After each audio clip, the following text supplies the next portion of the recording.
Good day to you and welcome, I'm Mikarization, and today I'm going to show you how does Scholar of the First Sin, also known as Dark Souls 2, the we want to get paid once again version, runs on my system. So on the left you can see my rig. It's i5 6200U, ultrabook one, kind of weak processor, accompanied by nVidia 940M with 2 gigs of VRAM, 8 gigs of RAM, 800 MHz, so the slowest one possible, and standard stock 5400 RPM hard drive.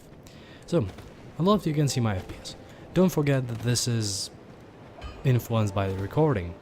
When in windowed at these settings, let's show you 720p windowed, which is right now recording, and these very high settings on textures and everything.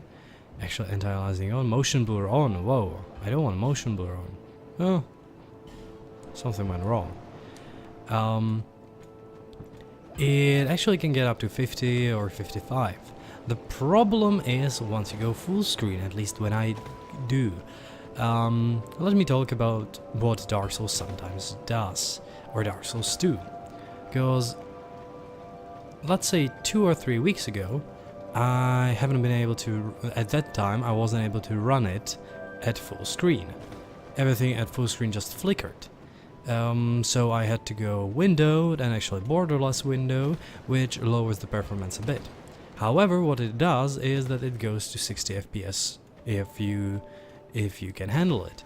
Once you go full screen and after change of drivers to the latest ones, so the February nVidia drivers screwed something up and March drivers actually repaired it again, I can go full screen. However, at full screen you actually get locked at 30. So a lot of people will usually play it at 1080p and high settings, or want to play it, and it is possible.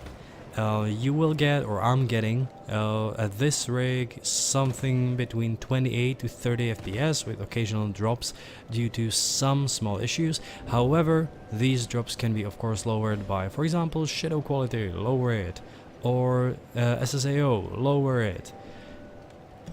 These drops can be okay, and I think that the difference between 28 and 30 is highly unnoticeable. And the game actually runs a lot better than it did 6 months ago. I don't know what changed. Everything is better just right now. Probably some kind of improvement in terms of DirectX 11.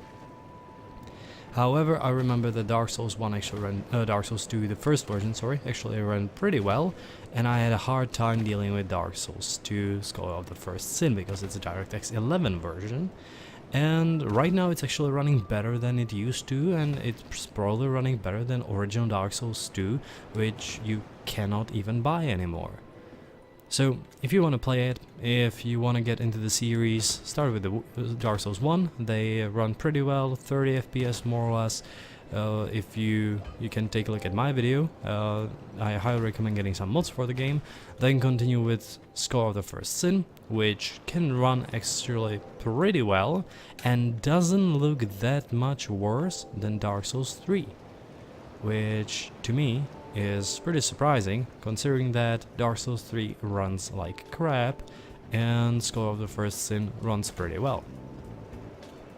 Now, so I hope that this helps you decide whether to get it or not, whether to try it or not, and well, thanks for watching and see you next time.